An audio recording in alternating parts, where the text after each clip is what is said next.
जैसे परिवेश में रहूं।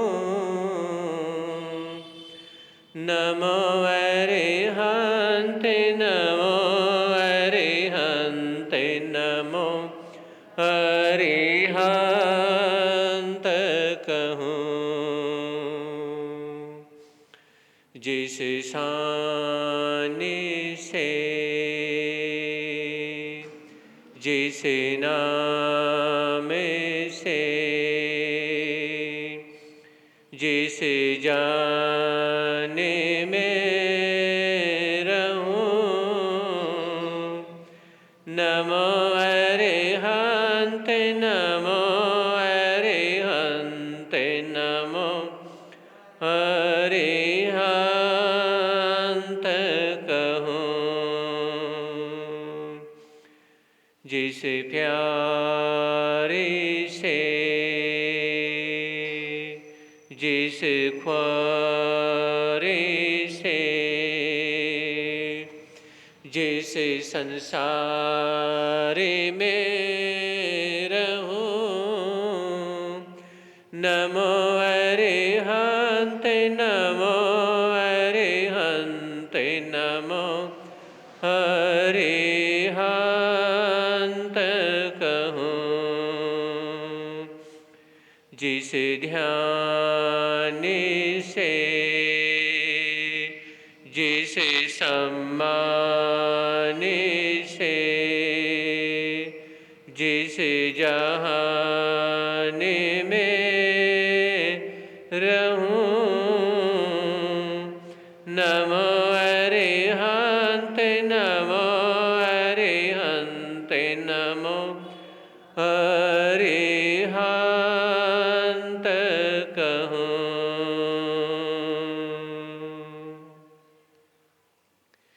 है समय नदी की धार के जिसमें सब बह जाया करते हैं।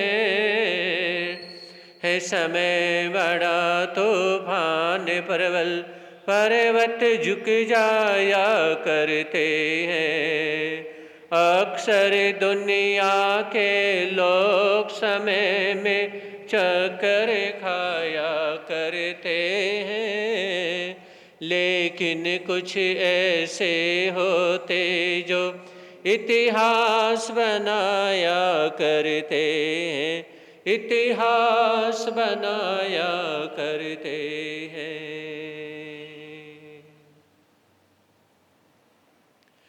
चरम तीर्थंकर शरमण भगवान महावीर स्वामी के चरणों में कोटि से वंदन अभिवंदन। पूज्य गुरुदेव के पावन चरणों में असीम आस्था के साथ कोटि से वंदन अभिवंदन।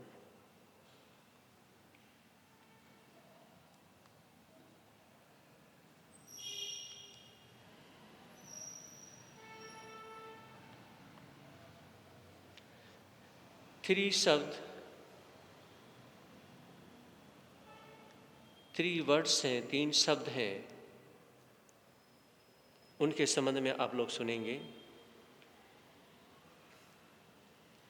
खामोश कुत्ता, उदास नारी, शांत नदी।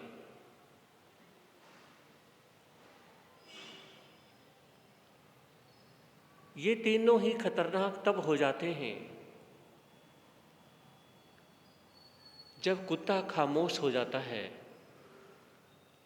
नारी उदास हो जाती है और नदी शांत होती है।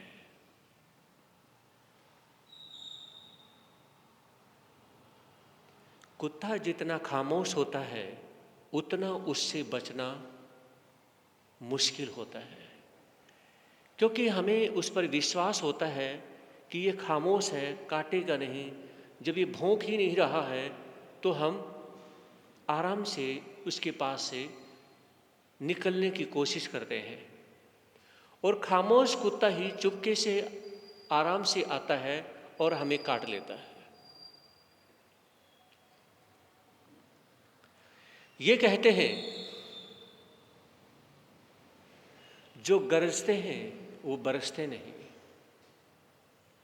गरजने वाले कभी कभी नहीं बरसते हैं और बरसने वाले कभी गरजते नहीं हैं। जिसको गरजना है उसको बरसना नहीं है, और जिसको बरसना है उसको गरजना नहीं है।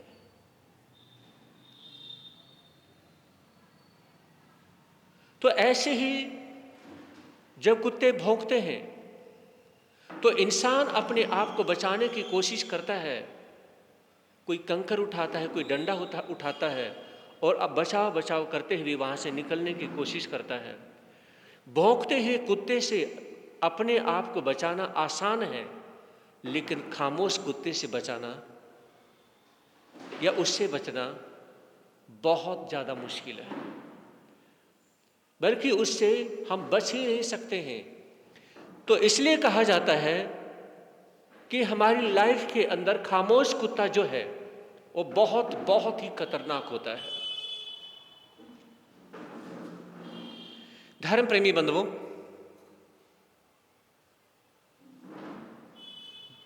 ये कहते हैं कि हाथी गली से जब गुजरता है तो उसमें सैकड़ों कुत्ते भौंक रहे होते हैं, लेकिन वो उनकी परवाह नहीं करता है। और हाथी और कुत्ते के संबंध में एक बात और कही जाती है कि एक रोटी के टुकड़े के लिए कुत्ता बार बार पूंछ हिलाता है। वो अपना स्वाभिमान, अपना मान सम्मान, अपनी रिस्पेक्ट खो देता है। लेकिन एक हाथी सैकड़ों मिन्नतें करवाने के बाद में भी बड़ी मुश्किल से खाता है। वो इतनी जल्दी से चारे को ग्रहण नहीं करता है। तो ये कहा जाता है कि जो अपने स्वाभिमान को खत्म कर लेता है तो उसकी कुत्ते जैसी जिंदगी हो जाती है, और जो अपने स्वाभिमान को बचा करके रखता है उसकी मदमस्त हाथी के जैसी जिंदगी हो जाती है।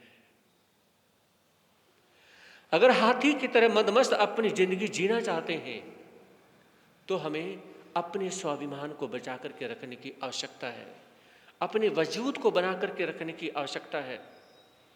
हमें अपने शिष्टाचार, सॉलिड नेचर को बना करके रखने की आवश्यकता है।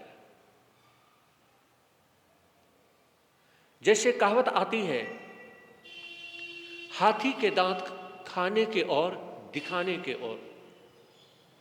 तो जो शांत कुत्ता होता है, शांत कुत्ता जब निकलता है तो उसमें पता ही नहीं चलता है ये काटेगा नहीं काटेगा, और उसमें लग तो कुछ और रहा था और वो चुपके से काट भी लेता है और निकल भी जाता है। इसी तरह से कहा, उदास नारी, नारी जब उदास होती है तो वो बहुत ज्यादा खतरनाक हो जाती है। और इतिहास के अंदर सैकड़ों प्रसंग ऐसे आते हैं जब भी यानी कि नारी उदास हुई, उदास होने के बाद में रामायण घटित हो जाती है, उदास होने के बाद में महाभारत घटित हो जाती है।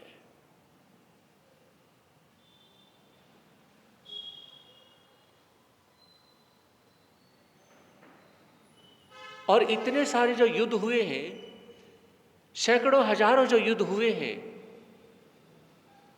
तकरीबन मोस्टली क्या है, उसमें नारी के प्रति किसी भी तरह से किसी को हासिल करना है या किसी को हासिल करने के बाद में वो उदास होना है, तो यहां पर उदास नारी जब होती है, और शास्त्रों में कहा जाता है, यत्र नारीस्तु पूजन्ते तत्र रमते देवता, जहां पर नारी की पूजा होती है वहां पर देवता भी नमस्कार करते हैं। महापुरुष हमें ये कहते हैं कि हमें कभी नारी को किसी भी रूप में उदास नहीं करना चाहिए, उसे नाराज नहीं करना चाहिए। क्योंकि जब नारी उदास होती है, वो नाराज होती है, तो पूरे घर का ही नहीं बल्कि जिंदगी का बैलेंस पूरी तरह से बिगड़ जाता है, अनबैलेंस हो जाता है। जिस समय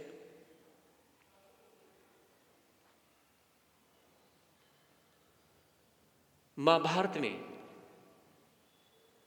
चीरहरण करने के बाद में लेकिन अपने परमात्मा की वजह से द्रौपदी का बचाव होता है, लेकिन उसमें वो इतनी उदास हो जाती है, इतनी नाराज होती है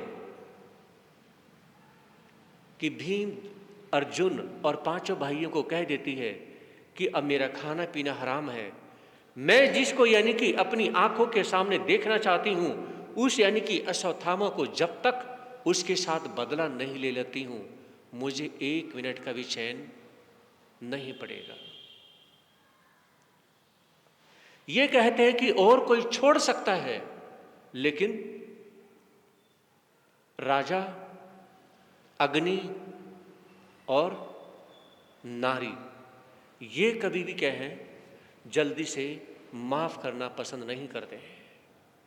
अग्नि होती है, अग्नि भी कहें उसके पास में माफी नाम की कोई चीज नहीं, उसको उसने जलाना है तो जलाना ही है। राजा के पास में जल्दी से कोई माफी की कोई बात नहीं होती, उसने अगर सजा देनी है तो देनी ही है। और नारी ने जब बदला लेना है उदास होने के बाद में तो उसको लेना होता है। धर्म प्रेमी बंधुओं, भगवान महावीर फरमाते हैं कि बदले कभी उतरते नहीं हैं, बदले कभी उतारे नहीं जाते हैं, बदलों को कभी उतारा ही नहीं जा सकता है। आज इस जन्म में आप हैवी हो गए हैं तो अगले जन्म में कोई और हैवी हो जाएगा। कभी भी ऐसा समय आता ही नहीं है कि एक व्यक्ति जन्मों जन्मों तक ही हमेशा वो हैवी रहे, दूसरे व्यक्ति पर हमेशा वो ताकत में, बल बुद्धि में हमेशा हैवी रहे, भारी पड़े। कभी भी ऐसा नहीं होता है।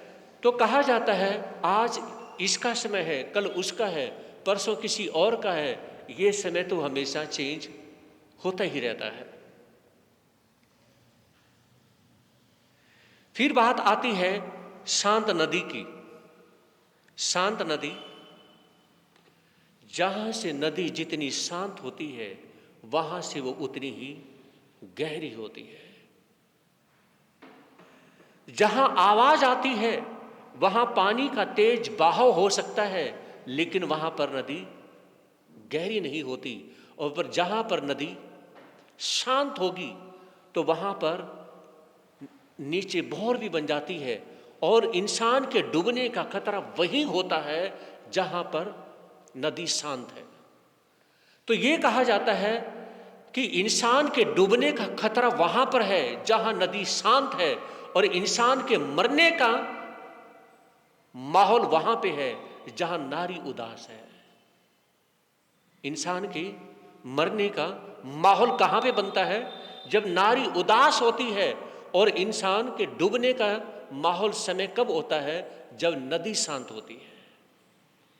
तो इसलिए कहा कुत्ता खामोश है तो उससे बचने की कोशिश करें, और नारी उदास है तो उससे बचने की कोशिश करें, और नदी शांत है तो उससे बचने की कोशिश करें।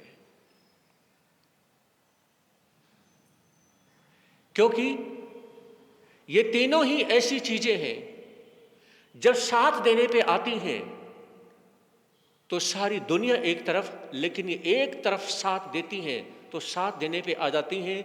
जैसे जब कुत्ता यानी कि आपने पाला है और वो जब साथ देने पे आता है, अपने मालिक की जान बचाता है लेकिन अपनी जान गंवा देता है। और वफादारी में ये कहते हैं कि वफादारी में कुत्ते का कोई स्थान ही नहीं होता है। रात में मालिक सोता है लेकिन कुत्ता उसमें रखवाली करता है। तो उसी तरह से जब नदी है, अगर नदी का जब सही उपयोग किया जाता है तो पीने को पानी क्या, खेतों में सिंचाई क्या, पता नहीं कितना वो हमारा साथ देती है, हमारी जिंदगी को हरियाली हरी भरी बना देती है। उसी प्रकार से ये कहते हैं कि जब नारी यानी कि साथ देने पे आती है तो जिस तरह से नदी जिंदगी को हरी भरी बना देती है, उससे भी लाख गुना ज्यादा एक नारी जिंदगी को हरी भरी बना देती है। क्योंकि नाराज होने से अपने भी कर्मों का बंधन होता है और पुरुष के भी कर्मों का बंधन होता है।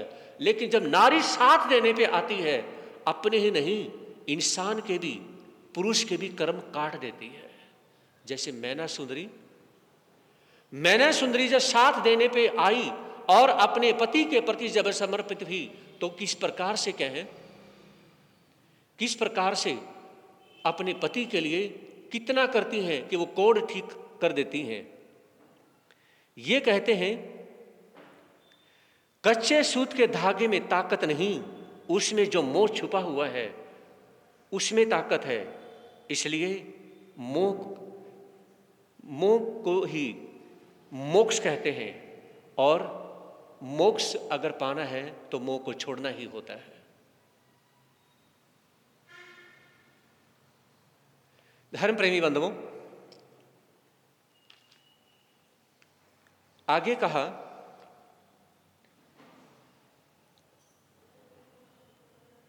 नियत के 3 प्रकार होते हैं, भली नियत, स्वार्थ सिद्ध करने वाली नियत और बुरी नियत। ये कहते हैं कि संकल्प अथवा इरादे का प्रभाव नियत पर पड़ता है। जहां जिस इंसान की भली नियत होती है तो पहले दूसरे के बारे में भला सोचता है और बाद में अपने बारे में भला सोचता है। भली नियत का व्यक्ति कभी अपने व्यवहार को बदलेगा नहीं।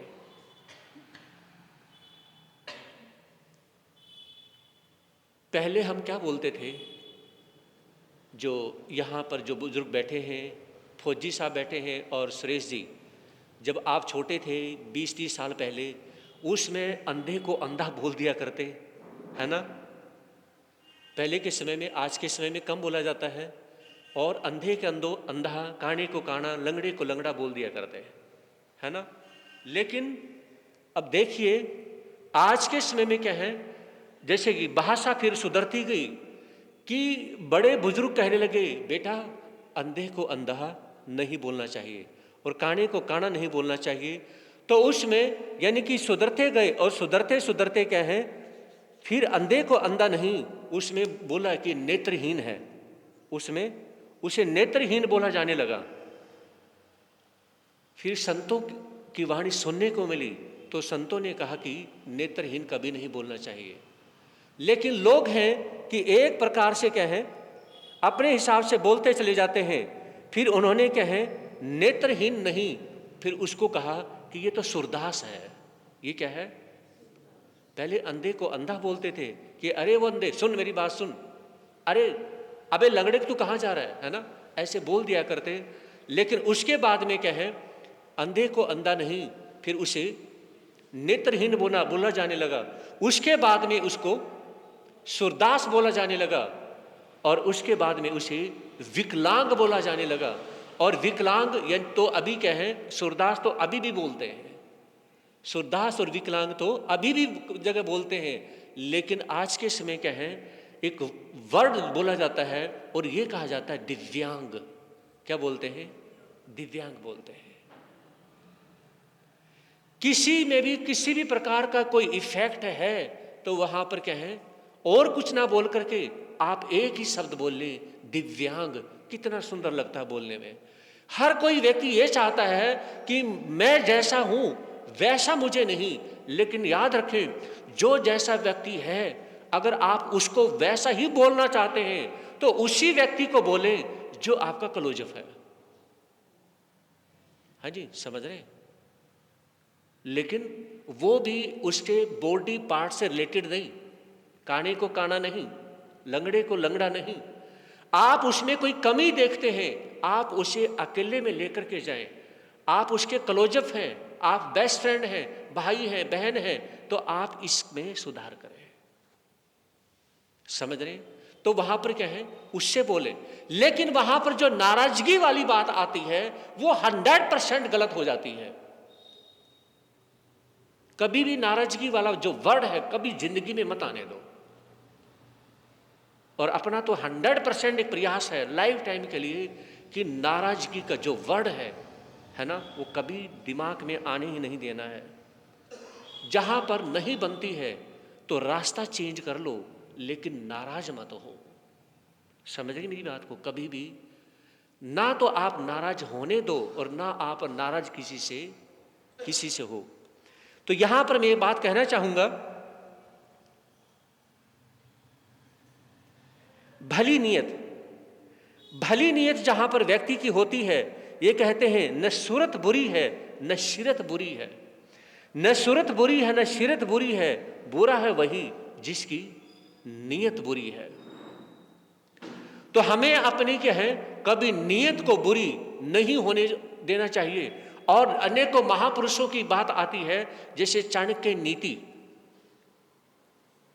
समझ रहे, और महात्मा भर्तृहरि का नीति शतक, और भगवान महावीर की भी अनेकों ऐसी बातें बोलते हैं। तो कहा कि नीयत को कभी बुरी मत होने दो, अपनी नीयत हमेशा भली रखें। और नंबर 2 पे बात आती है, स्वार्थ सिद्ध करने वाली नीयत।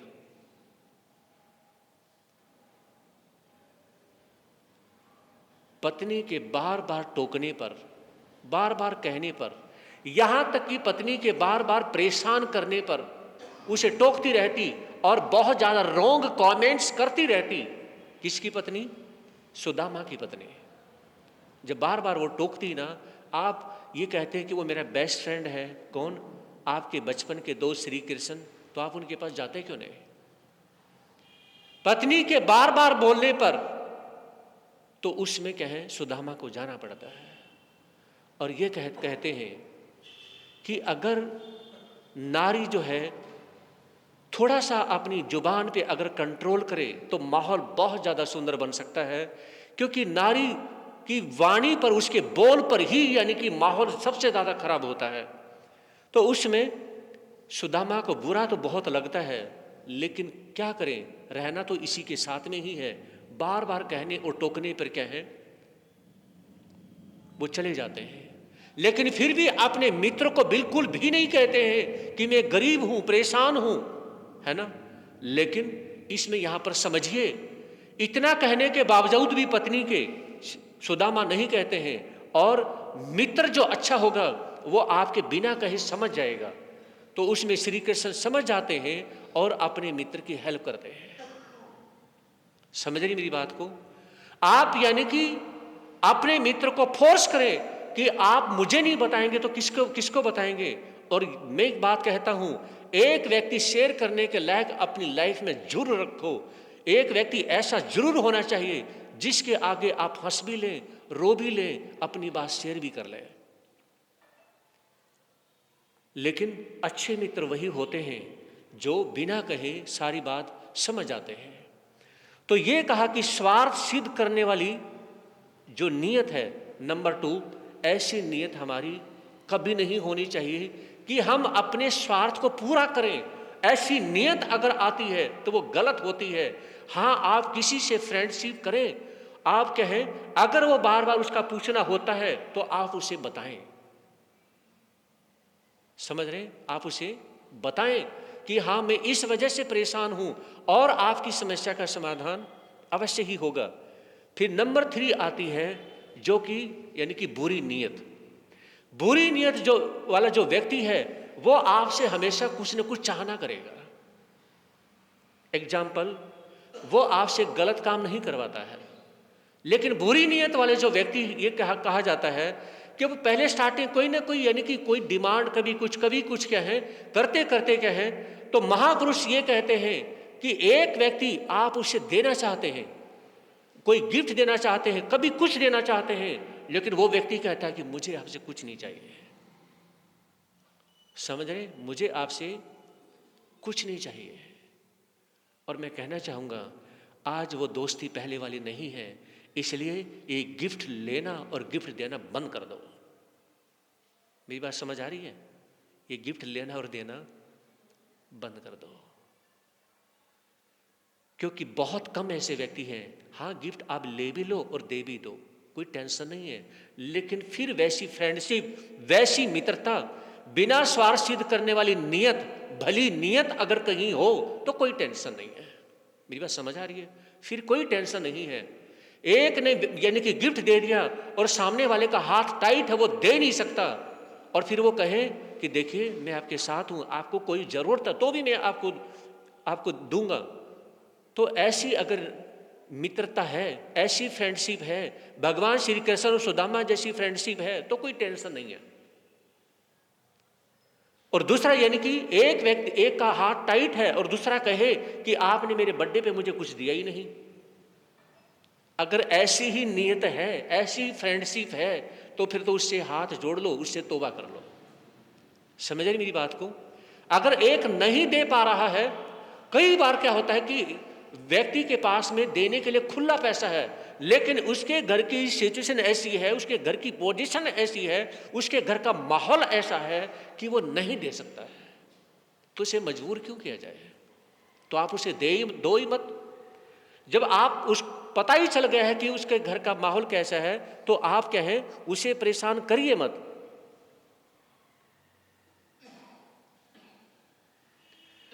महापुरुष ये कहते हैं, नष्टम मृतमति क्रांतम नानुसो चंति पंडितः पंडितानां च मूर्खाणां विशेषोयम यतः स्मृतः। विद्वान लोग 3 प्रकार का कभी शोक नहीं करते हैं। जो विद्वान लोग होते हैं वो कभी 3 टाइम सैड नहीं होते। समझ रहे? पहली बात, जो नष्ट हो गया है उसका वो कभी दुख नहीं मनाते हैं। समझ रही मेरी बात को? जो चीज नष्ट हो चुकी है, विद्वान लोग कभी उसका दुख नहीं मनाते हैं। समझना पसंद करते हैं लेकिन उसका कभी दुख नहीं मनाते। और नंबर 2, जो मर गया है उसका वो कभी दुख नहीं मनाते हैं। जितनी ज्यादा विद्वत्ता होगी, यहां पर विचार करने की बात है, तो जितना ज्यादा जो धर्म में, भगवान की वाणी में जितना ज्यादा रम जाएगा, वो फिर मरने पर उतना शौक नहीं करेगा। और तीसरी बात आती है, जो बीत चुका है, जो पास्ट है, उसको कभी याद करके रोते नहीं है। आप याद करो, याद करना कोई परेशानी नहीं है। कोई मर चुका है, आप उसे याद करते हैं। अगर आप पॉजिटिव शिक्षा लेते हैं कि एक दिन मुझे भी मरना है, और आप क्या है धर्म ध्यान करने लगते हैं, तो सही है, आप उसे याद करते हैं और याद करके आप रोने लग जाते हैं, ये गलत है। तो महापुरुषों ने कहा, एक जो चीज नष्ट हो गई है उसको याद करके कभी दुखी मत होना, और जो मर चुका है उसको याद करके कभी दुखी मत होना। और जो बीत चुका है, जो आप पास्ट में आपके पास सुख था, पास्ट में आपके पास बहुत पैसा था। बहुत से लोग ऐसा बोलते हैं कि पहले समय में हमारे पास इतना पैसा होता था, ये होता था, पता नहीं सारी समाज में गाते फिरते रहेंगे। अरे भाई, पहले क्या था उस चीज को छोड़, आज क्या है ये बता। समझ रही मेरी बात को? ये नोट करने की बात है, आप खुद अपना मजाक करवा रहे हो। बहुत से लोग अपना ही खुद ही मजाक करवाते हैं। कैसे? यानी कि आज पैसा है नहीं, पहले पैसा था, और कहते फिरेंगे हमने तो मंदिर बनवाया था, हमने तो स्थानक बनवाई थी, हमने तो इतना पैसा दिया था, हमने तो वो किया था। भाई पहले किया था, वो पास्ट है। प्रेजेंट में क्या है वो बताइए। अगर एक व्यक्ति बार बार इतना बात बोलता फिरेगा तो वो अपनी इंसल्ट खुद ही करवा रहा है। तो महापुरुष ये कहते हैं कि प्रेजेंट में आप क्या कर रहे हैं, प्रेजेंट में आप कितना धर्म कर रहे हैं, प्रेजेंट में आप कितना पैसा खर्च कर रहे हैं, प्रेजेंट को देखिए, आप पास्ट को मत देखिए। अगर उसे देखेंगे तो आप अपनी ही इंसल्ट करवा रहे हैं। तो महापुरुष कहते हैं कि ऐसे जो विद्वान जो लोग होते हैं, संत लोग जो होते हैं, वो कभी भी क्या है, कभी भी नष्ट होने वाली चीज पर कभी रोते नहीं है, और जो मर चुका है उस पर कभी रोते नहीं है, और जो बीत चुका है उस पर कभी वो शोक नहीं मनाते हैं, कभी सैड नहीं होते हैं। धर्म प्रेमी बंधुओं,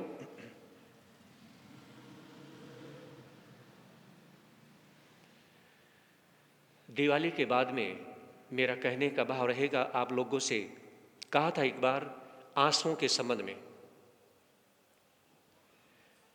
कि 3 प्रकार के आंसू होते हैं, पवित्र और 3 प्रकार के अपवित्र। और वैसे 2 प्रकार के आंसू, एक पवित्र है और दूसरे अपवित्र हैं। इसमें आप लोगों को एक बहुत ज्ञान का खजाना सीखने को, सुनने को मिलेगा। 2 प्रकार के आंसू, पवित्र आंसू और अपवित्र आंसू। हमें सिर्फ इतना पता है कि हमें आज के समय में हमें नहीं पता, हमें सिर्फ रोना आता है। कोई हमें दुखी कर दे तो रोने लग जाते हैं, है ना। कोई हमें गुस्से में डांट दे तो रोने लग जाते हैं। जैसे आप लोगों ने कल सुना था कि गुस्से में वही व्यक्ति रोता है जो कुछ कर नहीं पाता है। तो आज के समय में रोने वालों की तो लाइन लगी हुई है और हंसने वाले लोग जल्दी से नहीं मिलते हैं। खुद भी हंसो, औरों को भी हंसाओ। तो पवित्र आंसू और अपवित्र आंसू।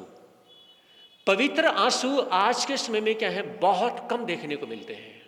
और अपवित्र आंसू हर व्यक्ति के पास मिलेंगे।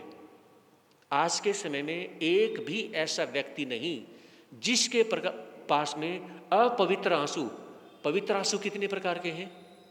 3 प्रकार के हैं। और अपवित्र आंसू वो भी 3 प्रकार के हैं। अपवित्र आंसू हर किसी के पास मिलेंगे और पवित्र आंसू हर किसी के पास नहीं मिलेंगे। मतलब रोना भी हर किसी को, बोल दिया करो कभी तो मेरा साथ दे दिया करो, रोना भी हर किसी को नहीं आता। समझ रहे? रोना भी हर किसी को नहीं आता और हंसना भी हर किसी को नहीं आता। बस आप ज़्यादा ज्ञान मत सीखिए। अगर आपको इतना पता चल गया, आपको हंसना आ गया और आपको रोना आ गया, तो भी आप अपने कर्म काट सकते हैं। अगर आपको अपने ऊपर हंसना आ गया और दूसरे के दुख पर आपको रोना आ गया, तो आपसे बढ़कर के कोई अच्छा इंसान हो ही नहीं सकता है। आपको अपने दुख में हमेशा हंसना आ जाए और दूसरे के दुख में रोना आ जाए, आपसे अच्छा व्यक्ति कोई हो सकता है? कोई नहीं हो सकता। तो इसलिए मैं कहता हूं, हंसना हर किसी को नहीं आता और रोना भी हर किसी को नहीं आता। अपने दुख में क्या है, अपने दुख में रोने वाले व्यक्ति बहुत मिलते हैं और दूसरे के सुख में हंसने वाले, मजाक करने वाले व्यक्ति बहुत मिलते हैं। तो पवित्र आंसू हैं 3 प्रकार के और अपवित्र आंसू हैं वो भी 3 प्रकार के। पवित्र आंसुओं में पहले प्रकार के जो आंसू हैं वो है प्रेम के आंसू। अब जरा तैयार हो जाइए, रेडी हो जाइए, क्योंकि मैंने सवाल भी तो पूछना है। बिना सवाल पूछे तो मैंने अपना टाइम पूरा ही नहीं करना, है ना। ये बात सही है। मुझे बताएं कि प्रेम के आंसू किसको आते हैं? क्योंकि प्रवचन सभा से जाने के बाद तो आपसे भी जितना मर्जी ज्ञान जड़वा लो, है ना। सारी दुनिया 1 सेकंड में नाप देते हो।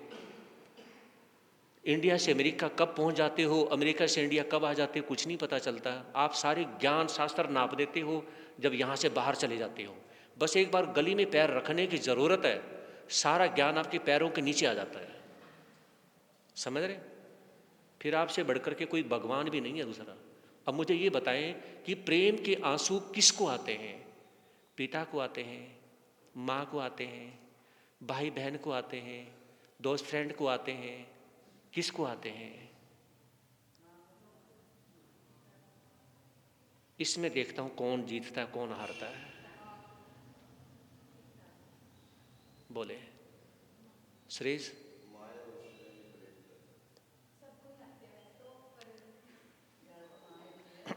फौजी साहब, फौजी साहब,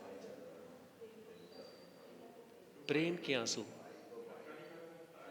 तरसेम जी, फौजी साहब बताएंगे। प्रेम के आंसू। फौजी साहब ऐसे हैं जो पोषद इत्यादि करते रहते हैं। ये एक ऐसे श्रावक हैं इकलौते जो पोषद करते रहते हैं। अब इनका 1-2 पोषद और भी आने वाला है और दिवाली के बाद ये कभी भी कर सकते हैं। बताइए प्रेम के आंसू किसको आते हैं? आप मेरे से सवाल कर लो ना कि आप ही बताओ किसको आते हैं। फिर आप इतना भी नहीं सोचते हैं, प्रेम के आंसू इस धरती पर किसी को नहीं आते हैं, किसी को भी नहीं आते हैं। ऐसे घूर के क्यों देख रहे हो सुरेश? प्रेम के आंसू किसी को भी नहीं आते हैं, समझ रहे? किसी को नहीं आते हैं। आप मेरे से पूछेंगे किसको आते हैं, एक बच्चे को भी नहीं आते हैं। आप पूछेंगे किसको आते हैं, मैं बहुत कड़वी बात कहने जा रहा हूं, कह दूं कड़वी बात, एक संत को भी नहीं आते हैं, एक संत को भी नहीं आते हैं। और कड़वी बात कहूं, एक मां को भी नहीं आते, पिता को भी नहीं आते हैं, किसी को भी नहीं आते हैं।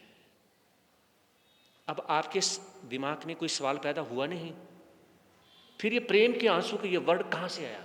फिर आते किसको है? कुछ बोला करो, चुपचाप मत बैठा करो।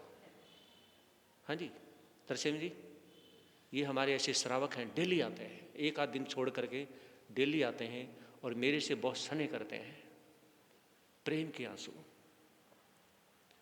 प्रेम के आंसू सिर्फ उस अवस्था में आते हैं जब बहुत ज्यादा ज्ञान हो जाता है, यानी कि गॉड को ही आ सकते हैं, बाकी किसी को भी नहीं आते हैं। जहां पे तेरा मेरा ये सब खत्म हो जाता है, जहां पे क्रोध, मान, माया, लोभ, विषय, विकार, वासनाएं सब खत्म हो जाते हैं। समझ रहे मेरी बात को? ये सब खत्म हो जाते हैं। प्रेम में किसी को टच करना कि मैंने इसको टच करना है, सब खत्म हो जाता है। प्रेम सिर्फ प्रेम रह जाता है।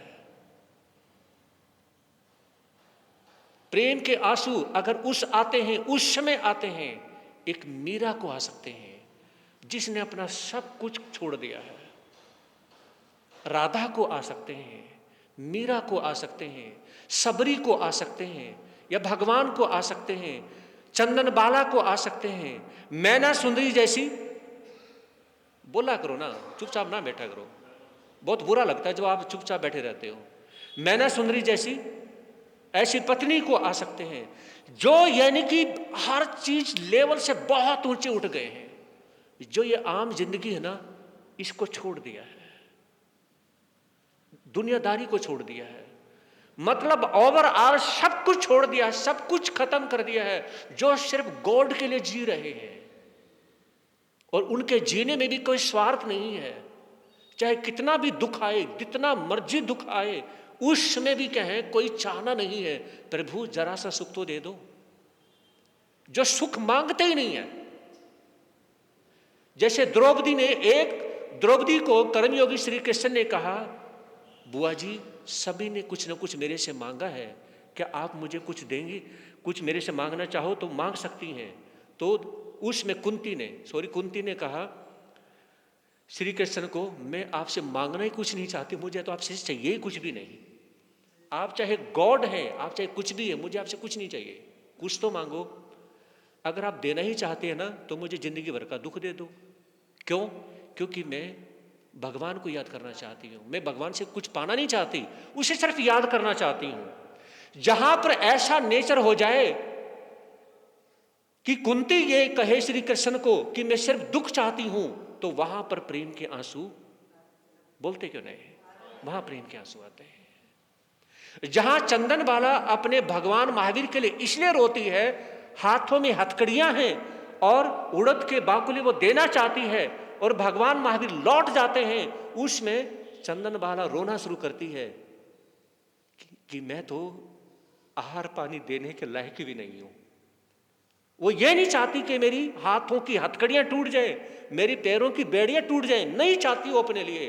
वो ये चाहती है कि मैं अपने भगवान को बस आहार दूं, मैं अपने भगवान को आहार दूं, बस मेरा दुख मिटे ना मिटे, मुझे उससे कोई मतलब नहीं है। तो उसमें क्या है, ये कहा चंदन बाला ने कि प्रभु आइए और आहार ग्रहण करिए, लेकिन आहार ग्रहण नहीं किया। तो उसमें क्या हुआ, चंदन बाला को रोना जाता है, और वो भी अपने लिए नहीं। तो मेरे कहने का मतलब, ये जो आंसू हैं, इनको कहते प्रेम के आंसू। अब बताइए, ये प्रेम के आंसू मिल जाएंगे? नहीं मिलेंगे। मैंने हर किसी पे कमेंट कर दिया है, समझ रहे मेरी बात को? हर किसी पे कमेंट कर दिया है। ये प्रेम के आंसू देखने को नहीं मिलेंगे, नहीं आते हैं किसी को भी है। तो बस इतना ही इसके बारे में सुनेंगे। तो कब सुनेंगे? आगे सुनेंगे। 14-15 तारीख से आप सुन सकते हैं कि प्रेम के आंसू। इतना ही कहना चाहूँगा कि प्रेम के आंसू माँ को भी नहीं आते। वो लाखों हजारों साल पहले आते थे, लेकिन माँ को कभी प्रेम के आंसू आए ही नहीं आज तक। हाँ जी, सुन रहे हो? आज से लाखों साल पहले भी माँ को प्रेम के आंसू नहीं आए। उसी को आ सकते हैं जो सिर्फ भगवान का हो गया है। उसी को आ सकते हैं जिसने अपने लिए जीना ही छोड़ दिया है। उसी को आ सकते हैं जो भक्ति के लिए जी रहा है। उसको आ सकते हैं जो भगवान के लिए जी रहा है। उसको आ सकते हैं जो मोक्ष के लिए जी रहा है। उसको आ सकते हैं जिसके जीने में क्या है, सब कुछ स्वार्थ खत्म हो चुका है। उसको प्रेम के आंसू आते हैं। नारी को गृहस्थ धर्म में कभी प्रेम के आंसू आज तक के इतिहास में ना तो आए और ना कभी आगे आएंगे, ये भी बता रहा हूं। हाँ जी। और पुरुष को आज तक के इतिहास में ना तो कभी आए और ना कभी आएंगे, क्योंकि संसार छोड़ना पड़ेगा, यानी कि एक भगवान के चरणों में पूरी तरह से जाना पड़ेगा, जहां पर मैं और मेरा भगवान। हाँ जी तरसेम जी, जहां पर सिर्फ मैं और मेरा भगवान, जहां पर सब कुछ खत्म है, जहां पे माइंड के अंदर दो ही चीजें हैं, मैं हूं और मेरा भगवान है, मेरा भगवान है और मैं हूं, हम दो ही हैं। जहां पर दिमाग में कुछ है ही नहीं। आपके फोन के अंदर आपने नया फोन लिया है, उस फोन में क्या है? कुछ भी नहीं है, उसमें डाटा है ही नहीं है। तो नया फोन में कुछ नहीं है, उस नए फोन में क्या है? आपने अपनी फोटो डाल ली और भगवान की डाल ली, है ना? आपकी फोटो है और भगवान की है। तो उसमें इस तरह से क्या है? अब तीसरा उसमें फिर देखेंगे क्या? आपने अपना फोन किसी को दिखाया, तो दिखाने के बाद में उसने कहा कि इसमें तो एक तो आपकी है, एक भगवान की है। कहा कि बस, तो वहां पर प्रेम के आंसू, जब वो भक्त पूरी तरह से भक्ति में डूब जाता है कि प्रभु मैं आपकी भक्ति में हूं, मैं आपको हूं और आप मेरे हैं, मुझे संसार का कुछ भी नहीं चाहिए। जब भगवान परीक्षा लेते हैं, बोलो तुझे हीरे मोती माणिक पन्ने चाहिए, मुझे कुछ नहीं चाहिए, मुझे चाहिए तो कुछ नहीं, मुझे सिर्फ आप चाहिए, मुझे सिर्फ आप चाहिए। या तो आप मुझे मिल जाओ और या मुझे अपने आप में मिला लो। मेरी आत्मा को या तो अपने अंदर मिला लो और या आप मेरे अंदर आ जाओ, मुझे और कुछ नहीं चाहिए। वहां पर प्रेम के आंसू आते हैं। समझ रहे? नहीं तो इतिहास में आज तक ऐसे गृहस्थ में, संसार में, दुनिया में रहने वाले व्यक्ति को आज तक आए नहीं, और आगे फ्यूचर में कभी भी लाखों करोड़ों साल कितने बीत जाए कभी आएंगे भी नहीं। ये होते हैं प्रेम के आंसू, जहां पर दुनियादारी खत्म हो जाए, जहां पर सिर्फ पर आत्मा, मेरी आत्मा और मेरा परमात्मा, बस वहां पे प्रेम के आंसू है। इसलिए तो मैंने कहा था, आंसुओं को अगर डीपली माइंड से सुन लिया ना, तो तोते उड़ जाएंगे दिमाग के। अभी तो स्टार्टिंग है। अगर इन 6 आंसुओं को आप लोगों ने सुन लिया, ये मैं कह रहा हूं कि दिमाग के तोते उड़ जाएंगे। वो चीज आपको मिलेगी जहां आज तक आपको मिली नहीं है। एक ऐसा ज्ञान जिसको हासिल करने के बाद में कहेंगे वाकई आपकी अंजलि बन जाएगी, आप एक्सेप्ट करने के लिए मजबूर हो जाएंगे। आदमी जो कहता है, आदमी जो सुनता है, जिंदगी भर वो सदाएं पीछा करती हैं। आदमी जो कहता है, आदमी जो सुनता है, जिंदगी भर वो सदाएं पीछा करती हैं। आदमी जो देता है, आदमी जो लेता है, जिंदगी भर वो दुआएं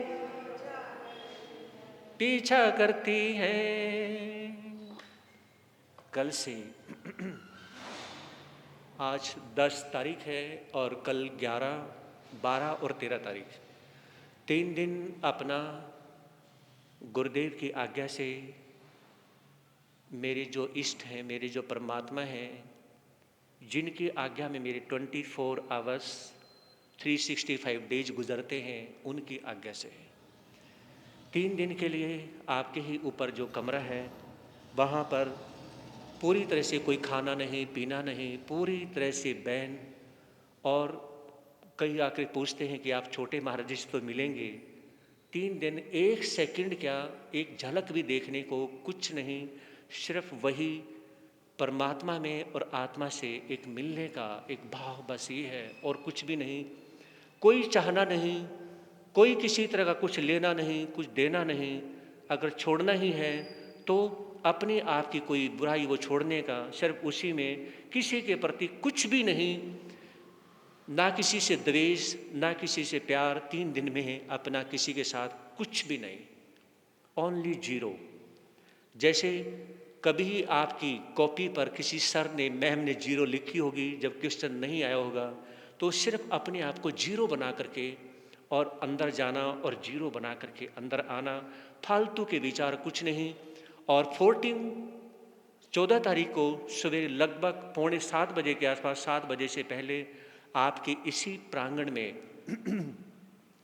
भगवान की कृपा से, गुरु की कृपा से, आचार्य भगवान श्री शिवमुनि जी महाराज साहब, उनकी कृपा से मंगल पाठ रहेगा। तो जिसको जैसा भी टाइम मिले अब अपने ग्रुप में डालें और सभी बोलें। जो भी यानी कि रिलेटिव हैं उनको सभी को बोलें। जो आ जाए उसका भला, जो नहीं आए उसका भी भला। तो ये रहेगा। और जो भी माता बहन अपनी मर्जी से एकासने करना चाहें या जो भी तपस्या करना चाहें तो वो कर सकते हैं, और जो नहीं कर सकते हैं वो खा पी कर मौज मस्ती करें। लेकिन इतना कहना चाहूँगा, अगर आप तपस्या नहीं कर सकते हैं तो जाप इत्यादि जरूर करें। और जाप भी यानी कि आप लोगों को बता दिया जाएगा, इंद्रेश मुनि को दे दिया जाएगा, या आज जाप दे करके जो भी युवा मंडल है कोई है तो उसमें ग्रुप में दे दिया जाएगा कि आप क्या है ये जाप कर सकते हैं, तो उसमें जाप करें। ऐसे ही मौज मस्ती में त्यौहार कभी ना मनाएं। त्यौहार को कभी मौज मस्ती में नहीं, याद रखें उसमें जाप करके, त्याग करके ही मनाएं। और पटाखे फोड़ने से बचने का प्रयास करें। और मैं कहना चाहूँगा इस दिवाली पर अपने लिए खर्चा कम करें और कुछ ऐसा निकालें कि वृद्धाश्रम में, अनाथालय में, गौशाला में, ऐसी जगह 1000-500 कुछ पैसे या कुछ न कुछ जरूर निकालें। हाँ जी, समझ आए मेरी बात को। अनाथालय है, देखिए जहाँ पर बुजुर्ग हैं, आप बुजुर्ग हैं, आपकी सेवा हो रही है, और वो बुजुर्ग हैं उनकी सेवा नहीं हो रही है, तो वहाँ पर कुछ न कुछ जरूर दें। और जो अनाथालय है वहाँ पर दें, वृद्धाश्रम है वहाँ दें, गौशाला में, और ऐसी जगह है जहाँ पे कोई धर्म स्थान है, कुछ भी है, तो कुछ न कुछ अपने पल्ले से दिवाली पर दान जरूर देना चाहिए। और जो गरीब व्यक्ति हैं उन पर को जो है, आप नई ड्रेस लेना चाहते हैं तो जो गरीब व्यक्ति मिले एक आध ड्रेस अपनी छोड़ दो और उनको दे दो। तो ऐसा जरूर करिए, यानी कि कुछ न कुछ छोड़ने का भाव जरूर रखें। ऐसे नहीं अपने लिए जिए तो क्या खाक जिए, बस इतना तो कर ही सकते हैं, आप तपस्या नहीं कर सकते हैं। और फिर कल सवेरे लगभग 7 बजे अपना तिल्ले में बैठना होगा। उसमें जो भी भाई बहन होंगे यहाँ पर उनको मंगल पाठ सुना के और अपना यानी कि तिल्ले में बैठने का भाव रहेगा। जी की उपाध्याय प्रवर श्री रविंद्र मुनि जी महाराज, सर्वधर्म देवाकर श्री रमणीक मुनि जी महाराज की, प्रज्ञा महर्षि पूज्य गुरुदेव श्री उपेंद्र मुनि जी महाराज की, जैन धर्म की, और पूज्य गुरुदेव श्री उपेंद्र महाराज साहब। तो हमारे गुरुदेव का आज से तिल्ला शुरू हो चुका है 10, 11, 12। तो उनका तिल्ला यानी कि करनाल में आज वो तिल्ले में बैठ चुके हैं। 3 दिन की वो तिल्ले की आराधना करेंगे और 3 दिन के बाद में यानी कि 13 तारीख को लगभग 7, पौने 7 बजे के आसपास वो बाहर निकलेंगे। तो उस दिन वहाँ पर भी अगर कोई भाई बहन जाना चाहे तो जा सकते हैं। गुरुदेव के दर्शनों का, मंगल पाठ का लाभ लेना चाहे तो वो भी ले सकते हैं। श्री चत्तारि मंगलम रिंता मंगलम सिद्धा मंगलम साउ मंगलम केवली प्रणंतो धो मंगलम। चत्तारि लोगतमा रियंता लोगतमा सिद्धा लोगतमा साउ लोगतमा केवली प्रणंतो धम लोगतमा। चत्तारि शरणम पवज्जामि अरिहंते शरणम पवज्जामि सिद्धे शरणम पवज्जामि साउ शरणम पवज्जामि केवली प्रणंतो धम्मो शरणम पवज्जामि। अरिहंतों का शरणा, सिद्धों का शरणा, साधु का शरणा, दया धर्म का शरणा, ये चार शरण दुख हरण जगत में, और न शरणा कोई। जो भव प्राणी करे आचरण, उसे उसका सदा ही